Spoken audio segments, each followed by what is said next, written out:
Hello. Okay, so I have solved the free will problem. Um, every time I think about free will, or it used to be the case that every time I thought about free will, it kind of broke my brain a little bit, made me upset maybe, or just confused me, you know. Um, but now I finally found a solution to the free will dilemma, and it's to me, I find it to be intellectually satisfying, and I'll describe it here. Okay, so, and I have some notes which I'll be looking at on occasion to help me remember what I want to say. Okay, so basically, there is some kind of first cause, right? So that's going to be like the Big Bang. Let's just say it's the Big Bang for argument's sake, and everything comes from there, and that happens deterministically via the laws of physics. Everything is dependent on the initial starting point, that state, and from that one particular state, everything now has happened because of the laws of physics. They just dictate that everything will go the way it has. Okay, that's straightforward. So, does that mean that we don't have free will? Because, wait, that means that our decisions are kind of already like they're on a certain trajectory. They cannot be altered. Does that mean that we are without free will? So for the longest time, I thought, yeah, that does mean that we don't have free will.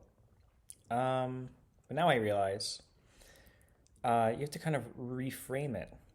Um, we live in a this argument to work.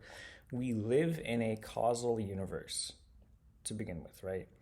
Everything in our universe obeys the laws of cause and effect. Um, they just do, right? That's clear. And so, okay, as humans, let's say that we don't have free will. But let's think about what does have free will. Nothing, because everything came from the starting state. Okay, so now we're at the point where nothing has free will. Then it doesn't matter, because we can't even conceive of what free will is. We don't have a frame of reference for that. We don't even understand what that would mean or imply or entail. What does it mean for a human to interfere with the way that things work? That doesn't happen. We wouldn't know. So that's my thoughts on that. So basically, for all intents and purposes, yeah, we have free will because the concept of like not free will, it simply doesn't make sense to think about. Like, yeah, we live in a causal universe where cause and effect decides everything. And yeah, that's going to be dependent on the starting state. But so what? It doesn't mean that I can't like choose things, you know?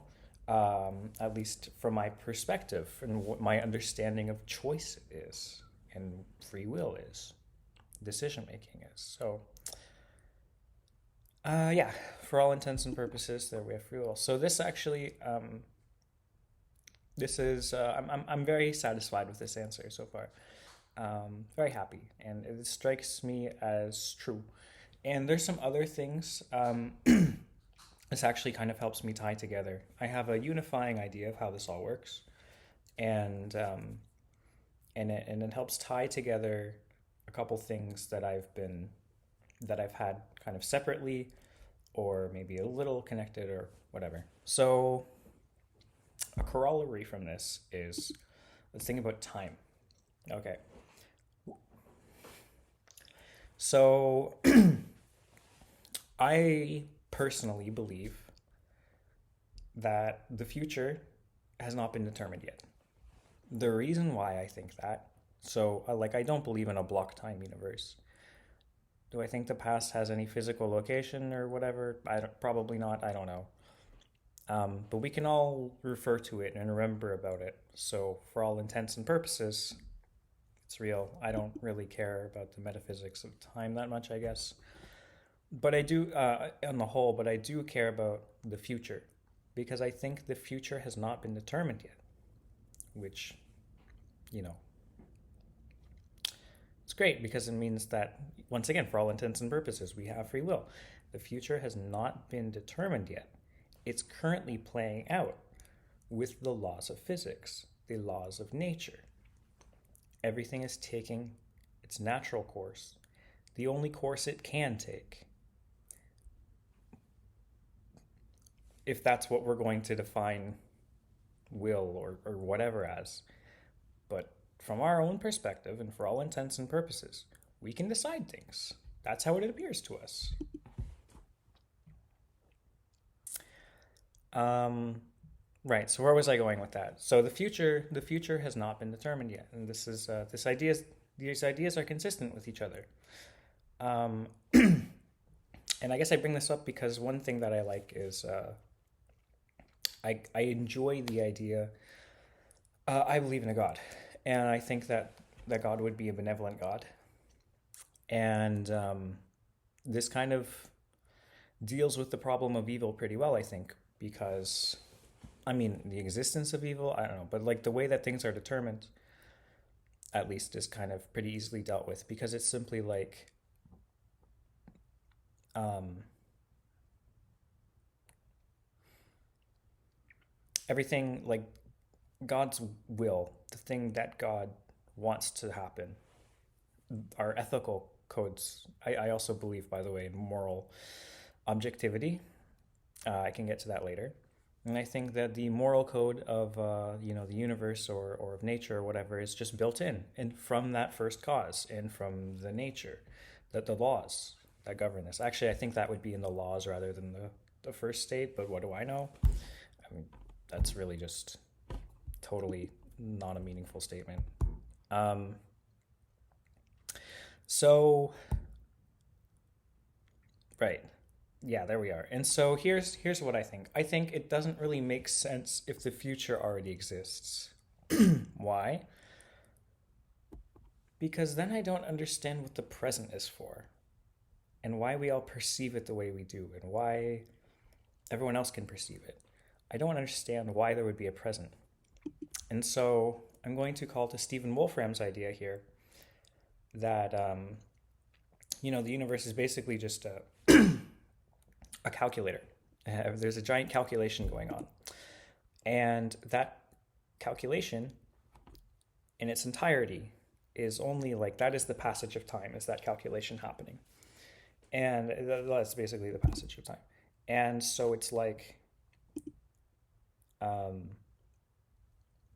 knowing that, thinking about it that way, which makes sense to me because everything is causal, right? And just why would the present exist if there's no need for it to exist? Why why would it work like that? I don't know. So, and I like to believe that the future just hasn't been written yet. That's what I personally just feel intuitively is true. I like to pair the human experience with what makes sense holistically. I don't like to reject either one of those. So I try to tie them together. And of course, what I experience is that the past has already happened. The present is a thing, and the future is to be determined. And I have will and influence in that. And I, yeah, so intuitively, we all believe these things to be true, and I believe them to be true. And we act like they're true. We need to act like they're true, or we go insane. So I think, I feel like the idea that we just perceive things correctly is a more intuitive assumption because we can all agree upon them than that we're just encoded with some form of delusion and that our perceptions are just inherently invalid. That seems like a weird assumption to me. So I want the two to live in harmony if possible. And so, sorry, philosophy is hard for me. It all gets a bit fuzzy in my brain. I'm trying my best to explain this here. So it's like, so if the future's already computed, the future's already determined, then what's the use for the present? I guess this is from a very well. I do believe that God is an efficient creator, and things repeat, and narratives are the way we extract meaning, and those are actually pretty simple, and yada yada yada. So I think God is efficient and logical inherently, and I think that the reason I think that is because the things that we distill and that are most permanent are the most true, and it's what we consider logic and reasoning and all these things like that, because um, that's just the structure of the universe itself. That's us picking up on the structure of the universe, not us imposing our way of seeing onto it. And I guess maybe I can't argue that one. Um, well, yeah, I guess I already did, because I think the idea that we're seeing it just in an illusory way doesn't make as much sense as to assume that we're seeing it the correct way. So I guess there's my argument on that. Um, right. So that means that the future hasn't happened yet, and that there's just yeah, we're just in a big computation. That's cool. I have a Five Guys milkshake here with some good shit in it.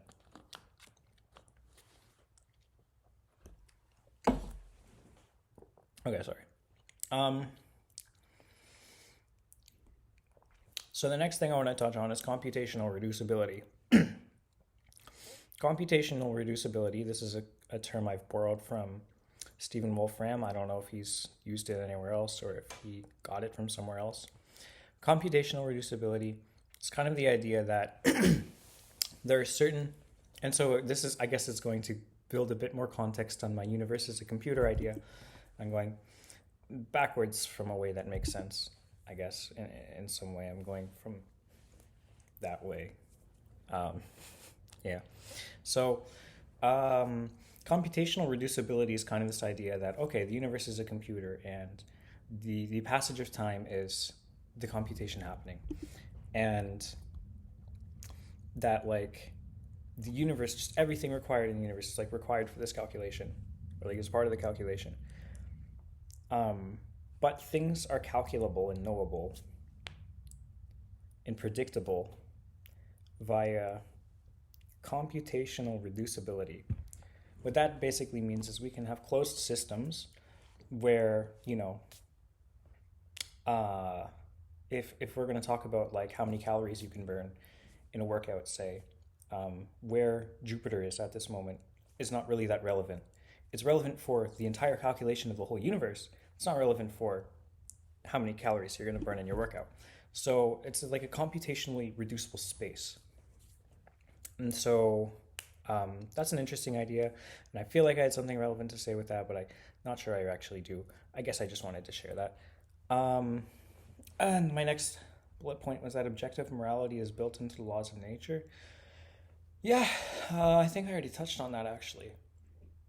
And so I guess I'm gonna attempt to like tie this all together. That's what I'm gonna do. So um, give me a second. I'm gonna think about this.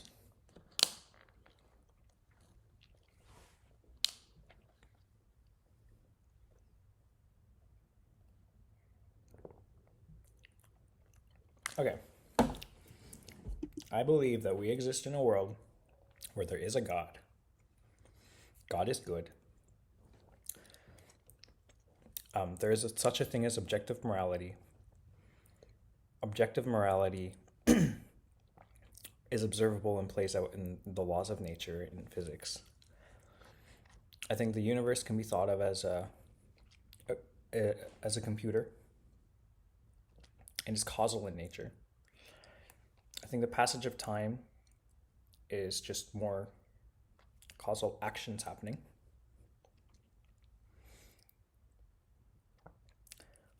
I think the present only exists because the future hasn't been computed yet, or hasn't been determined yet, I should say. I don't mean to make it sound like it's a simulation or something, because I think the simulation hypothesis is useless in determining where everything starts. It just adds an extra layer. You still need a God or some kind of unifying concept. So we're clear here, I think. God, in my definition, is just something that unifies everything, or created the universe, or is the fact that the universe exists, or something ridiculous like that. Wherever you want to find contradiction and meaning, God will be there. Um, and because the future doesn't exist yet, and because the concept of free will, the concept, the causal argument for having free will, for not having free will, doesn't actually make sense because we live in a causal universe. So it doesn't mean anything to not have free will in a causal universe because everything is causal. So everything is relative to the fact that the universe is causal. It's an axiom of the universe that you can't get around. So it's actually like a fallacious argument. Um, because of that, we have free will, and we can help shape. We can shape the future, and it's all we understand how to do. And this, I think, these pretty. Um, I would imagine. Well, I feel clearly they works together with the basic human experience and with an intellectual unifying theory, and they click to me, and I'm not sure how what the counter argument would be. So I might just not even ever think about this again because I feel like this is a good solution. Um, I'll probably poke the hornet's nest at some point. Okay, thank you for watching.